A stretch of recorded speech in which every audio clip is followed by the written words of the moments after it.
agora, né, o tiranete de beira de estrada apela, mais uma vez atropelando a Constituição e as leis brasileiras. E em que pese nós estarmos acostumados por isso, não é por esse motivo, com isso, não é por isso que a gente vai aceitar esse tipo de coisa. E expor, como eu digo, é sempre o primeiro passo, que depois que a consciência é formada, aí então você pode tomar outras ações. Se o Alexandre de Moraes não tivesse sido exposto, ele jamais teria tomado uma lei magnífica na cabeça, tanto ele quanto a sua esposa. E não vão retirar, tampouco na base do diálogo. E eu vou comentar um pouquinho sobre isso daqui também. Então, eu queria começar com vocês, com essa notícia daqui, né? Matéria da CNN, documento revela que monitoração registrou violação de equipamento eletrônico à meia-noite e 22. Então, para quem acha que o Bolsonaro acabou sendo preso preventivamente por ter danificado a tornozeleira, porque ele não chegou nem perto de arrebentá-la, aqui vão alguns aspectos. Toda a imprensa está falando que nas primeiras horas do dia 22 ele teria violado. Então, será que o Moraes conseguiu, de maneira muito célere, acordar de madrugada, escrever 17 páginas da sua decisão, que é o que a gente vai ver aqui, e então prender preventivamente Bolsonaro um pouco depois das 6 da manhã de sábado? Ou será que já estava tudo pronto? Essa aqui, gente, é uma parte da decisão dele. Olha aqui, vou ler com vocês a decisão do Alexandre de Moraes. Antes que ele faça igual ele fez lá com o careca argentino, né, que utilizou dados do TSE para mostrar incongruências da eleição de 2022, e depois eles tiveram que, pelo menos, tirar temporariamente do ar ou reformular o site. Antes que saia do ar, a gente já printou. Tá aí, ó. Em 21 de novembro, ou seja, não foi dia 22. Antes, dia 21, já estava a cama de gato sendo preparada. Em 21 de novembro, a autoridade policial representou pela reapreciação dos fundamentos da medida cautelar anteriormente pleiteada nesta petição 14.129, para, abre aspas, que a prisão domiciliar atualmente deferida esteja substituída pelo recolhimento cautelar imediato. Ou seja, dia 21, o Moraes já estava juntando, né, argumentos ou justificativas para pegar Bolsonaro da sua casa e enviá-lo para um presídio comum ou para a superintendência da PF.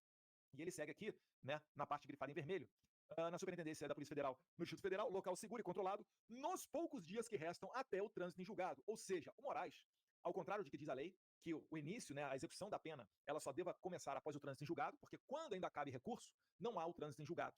Para que vocês me entendam, trânsito em julgado é uma palavrinha utilizada no meio do direito, né, dos advogados, dos juízes, para dizer que não cabe mais recurso.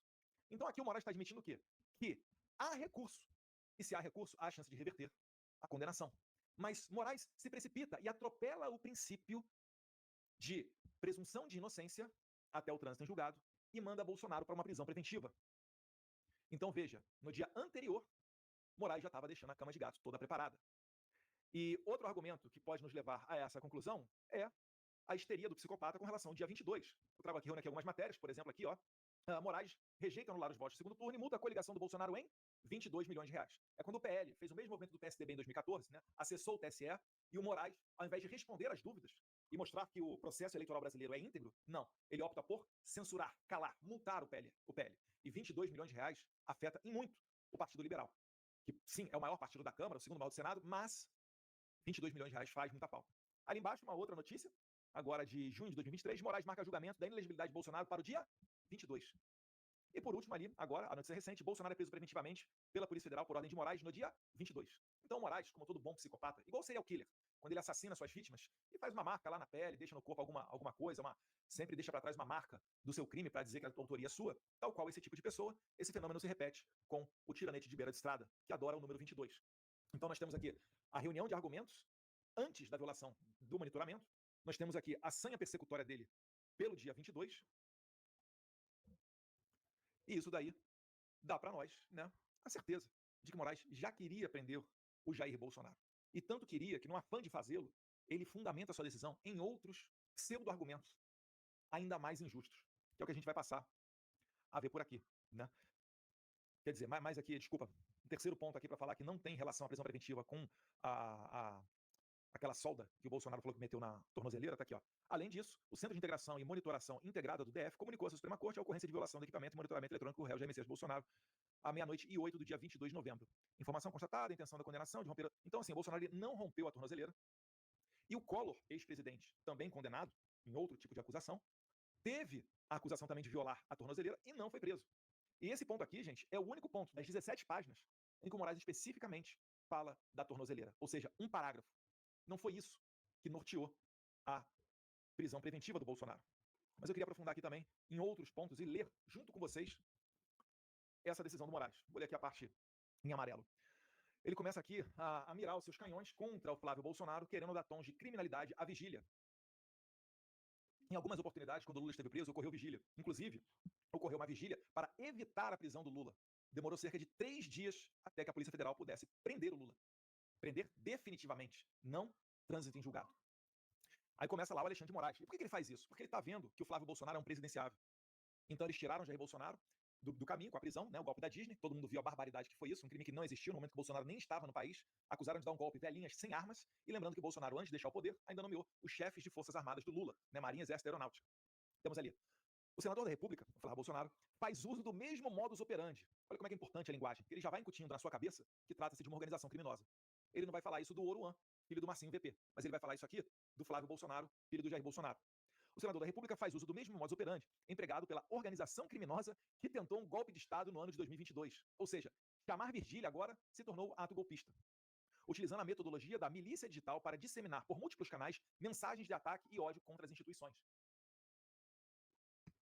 O Moraes está aqui querendo meter medo em você, tia do Zap, em você que é patriota, você que gosta de ir às ruas. Por quê? Porque se uma vigília é transformada em crime, qualquer coisa pode ser transformada em crime. E detalhe, a convocação dessa vigília não era na beira, na porta do condomínio de Jair Bolsonaro, igual já fizeram os manifestantes do Lula. Era numa rotatória no Jardim Botânico, no mesmo bairro, mas não na porta e nem pertinho da casa do Bolsonaro. Lá embaixo, o tiranete de beira de estrada continua. Os elementos informativos apresentados evidenciam a possibilidade concreta que a vigília... Qual possibilidade concreta? Diga-me, qual é o nexo causal que conecta a vigília à possibilidade de fuga do Bolsonaro? Porque é o seguinte, se o Bolsonaro violou a tornozeleira do dia 21 para o dia 22, como é que uma vigília convocada para a noite do dia 22 poderia ser utilizada como artifício para a fuga de Bolsonaro? Porque nem no mesmo momento da vigília ocorreu o rompimento da tornozeleira. Foi quase um dia antes que ocorreu essa questão toda. E até hoje, a gente está sem saber o motivo disso tudo. Elementos informativos apresentados evidenciam a possibilidade concreta de que a vigília convocada ganhe grande dimensão. Qual o crime nisso? Bolsonaro é popular. Saia você às ruas, Moraes, para ver se você é popular.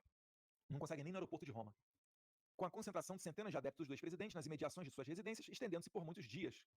A vigília era por algumas horas. Sequer estavam convocando para manifestação, acampamento, qualquer coisa do tipo, por mais legítimo que pudesse ser. Mas não era esse o caso. Então aqui uma notória forçação de barra. É porque não há argumento para prender Bolsonaro. Por isso que o Moraes faz isso. Concentração de centenas de adeptos, ex-presidentes, nas mediações de sua residência, estendendo-se por muitos dias, de forma semelhante às manifestações estimuladas pela organização criminosa nas imediações das instalações militares, especialmente no final do ano de 2022. Meus caros, eu não sei nem o que dizer sobre isso daqui. Por quê? Como é que pode uma pessoa dizer que fazer uma vigília e orações, primeiro que ele não conseguiu comprovar que tem qualquer conexão com a suposta tentativa de fuga que ele está falando, né? Então não há nexo causal. E é requisito necessário para a imputação de crime. Mas, mais uma vez, vamos lá. Pastor, padre, sacerdote, pessoas de idade, jovens, crianças, etc. Como a direita sempre fez, de maneira pacífica. E não me venha falar, o 8 de janeiro. O 8 de janeiro, se tivesse sido um movimento exclusivamente de direita, o ministro da Justiça, Flávio Dino, tinha liberado as câmeras do Ministério da Justiça para comprovar a narrativa deles. Como eles não liberaram, eu tenho a certeza que existia gente infiltrada. Até porque no meio do quebra-quebra, outras pessoas falavam para não quebrar ou expulsavam esses infiltrados. Esses sim deveriam ser responsabilizados.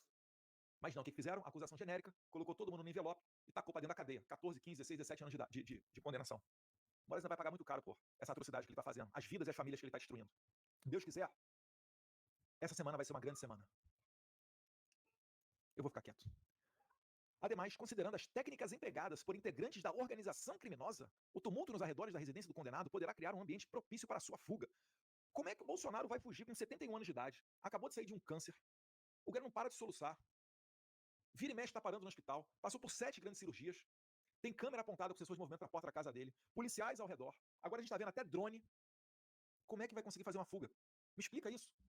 Eu estou tentando imaginar aqui, sei lá, um helicóptero pousando, descendo um pessoal de rapel aí altamente especializado.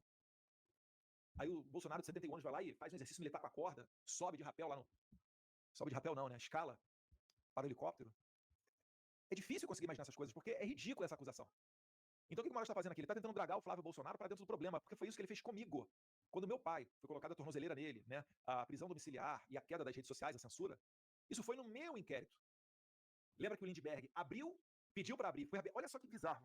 O líder do PT pede e o Moraes e o PGR atendem.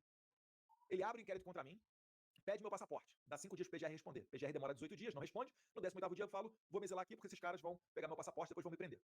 Aí o Moraes, para não me dar o rótulo de perseguido, o que ele faz? Arquiva o processo. Depois, mais pra frente, em maio, o Marco Rubio, numa oitiva no Congresso americano, responde ao deputado Corey Mills que sim, né, está estudando aplicar Magnitsky no Moraes. Aí o que o Moraes faz? Reabre o inquérito, que ele havia arquivado, ele reabre para dizer, ó, não acho que o meu arquivamento de inquérito, que ele é definitivo não, posso reabrir. Aí ele reabre o inquérito do Lindinho, e aí ele começa a me acusar de crimes que ultrapassam 20 anos de prisão. Ao final, ele denuncia eu e Paulo Figueiredo, né, coloca lá o crime de coação. Ele retira a, a tentativa de golpe de Estado, ele retira ali a incitação de guerra. Olha pelo que eu fui acusado, de incitar a guerra, como se tivesse poderes sobre o presidente norte-americano, já Trump, invade o Brasil. Mas o que eles estão vendo? Eles estão antevendo o que está acontecendo com a Venezuela e já estão acusando o golpe. Por quê? Porque todos eles são do Foro de São Paulo, todos eles lidam com cocaína, todos eles têm cashback do tráfico de drogas. Olha a delação do Hugo Carvajal. Sabe quem é que aconselhou as Farc a virar partido político? O Lula, 2008, se não me engano. Sabe quem é que virou partido político também? O Hezbollah lá no Líbano. Olha o modus operandi, como é que é o mesmo dessas organizações. Então eles sempre pensam que pode ocorrer de pior, tentam antever. E aí eles me acusaram desse negócio aí de incitação a uma invasão do território brasileiro. Até também para servir, né, para a narrativa do Lula de soberania. Tem idiota que cai nisso. Né? Soberania para quem? Para quê? Para exercer autoridade sobre velhinhas, para mandá-las para cadeia? Porque o Lula não respeita essa soberania. Quando ele vai na Argentina, ele grita da Kirchner livre. Critica a decisão do judiciário do mundo inteiro. Ele próprio, né, desrespeitou a STF várias vezes, junto com o seu advogado Zanin, falando que foi golpe, etc. Então, só para dar essa pitada, né, esse rescaldo aqui na memória do pessoal, até perdi o fio da meada, mas vamos voltar ali aqui que vai voltar. Ademais, considerando as técnicas empregadas por integrantes da organização criminosa, o tumulto nos arredores da residência do condenado poderá criar um ambiente propício para sua fuga, frustrando a aplicação da lei penal. Então ele acha que assim, poderá, quem sabe, etc. Aí ele utiliza o meu caso, retomando, ele utilizou o meu caso para me condenar por coação. Em que pese ser impossível eu praticar esse crime, porque eu não tenho um meio ilícito à minha disposição. A Magnitsky não é meio ilícito, é meio lícito dos Estados Unidos. E não invade a soberania brasileira. Os Estados Unidos só falam o seguinte, quer entrar aqui no mercado americano? Tem que respeitar essa lista de bloqueados. Se você, empresa, faz relação com esses bloqueados aqui, como a Moraes e a Vivi, você não pode acessar o mercado americano. Só isso. Não tem invasão nenhuma no território brasileiro, pode fazer o que quiser. Eu só lembro que aqueles que apoiam o sancionado estão correndo o risco de irem sob a mesma pena. Então não tenho a Magnitsky na minha mão, e a Magnitsky ela não é um meio ilícito. Se for para processar alguém por coação, que tivesse sido o Donald Trump. Como o Moraes é covarde e não tem culhão para fazer isso, ele faz contra mim. Vai me condenar num crime baixinho, né, que não dá pena de prisão, vai tentar passar mais batido, mais low profile, porque daria muita dor de cabeça me condenar por tentativa de golpe de Estado agora. Talvez se eu der mole e voltar ao Brasil, ele reabre o golpe de Estado contra mim. Aí a gente está falando de botar uns 20 anos de cadeia em Eduardo Bolsonaro. Mas ele faz isso para tentar o quê? Me deixar inelegível. E aqui, com o Flávio Bolsonaro, eu acho que ele já está ensaiando a mesma coisa. Então ele transforma uma oração com senhorinhas num ato criminoso, condena o Flávio Bolsonaro, e aí ficam só os candidatos que o Tarcísio quer na mesa, que o Moraes quer na mesa. Conforme já exposto ao longo da investigação, que tramitou nos autos da PET 12.100, a organização criminosa elaborou um plano utilizando técnicas militares. Vocês viram as técnicas militares utilizadas pela organização criminosa? Velhinhas com faixa verde e amarela na cabeça? Bíblias com passagens militares embaixo do braço? Uou! Que organização criminosa, Moraes! Se você falar isso aqui para um russo, o cara vai dar risada na tua cara. Com o objetivo de garantir a fuga de Jair Bolsonaro. Aonde está esse objetivo? Aonde está, Moraes? O nexo causal da vigília com a fuga do Bolsonaro. Onde é que está a fuga do Bolsonaro? É, de novo, uma minuta de golpe que não existe. É a viagem do Felipe Martins para os Estados Unidos que não existiu. A reunião que ele participou. E os testemunhas falam que ele não participou. O general Freire Gomes falou, você nem quer Felipe Martins, não esteve na reunião. Ah, não, mas o Felipe Martins, não. Dane-se a realidade. Vamos criar uma narrativa e vamos encarcerar todo mundo. Fuga de Jair Bolsonaro, quase a tentativa de golpe de Estado fosse frustrada. Meu Deus do céu, Alice. Tal plano, conforme a doutrina militar, possui a nomenclatura de Rafé-Lafé. Sei nem se falei certo. Então tem uma doutrina militar que possui a nomenclatura de Rafé-Lafé, ou Rafé-Laf, não sei se a palavra é francesa. Olha, eu não sei o que o Moraes está utilizando não, gente, mas está precisando de um tratamento. Aí, na sua empreitada para vincular o Flávio Bolsonaro a um ato ilícito, na página 11, temos lá em amarelo, quanto ao ponto, verifica-se que as manifestações do filho do réu no referido vídeo revelam o caráter beligerante. O Flávio Bolsonaro virou extrema-direita. Entendem como é que não importa o que você fale, etc. Se você for identificado no radar do Moraes como alguém perigoso ao poder dele, que tem um discurso anti-establishment, isso vai virar crime.